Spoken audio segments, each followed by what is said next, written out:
In this video, I will show how to put an arrow above a letter in Microsoft Word, like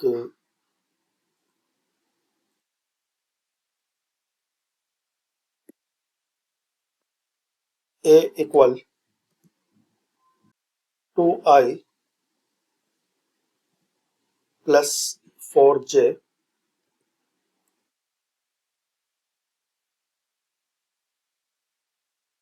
So this is the simple one. Now you want to put an arrow, select A, insert, and equation,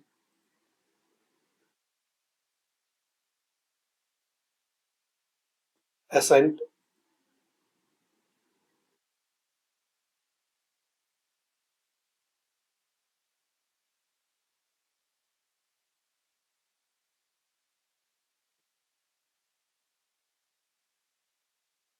and select rightward arrow,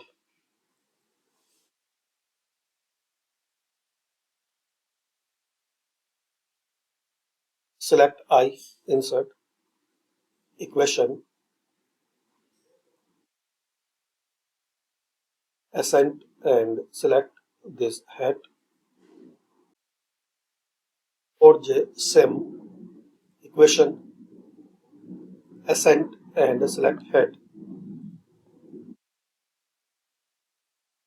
So this way you can put an arrow above a letter in Microsoft Word. Thanks for watching.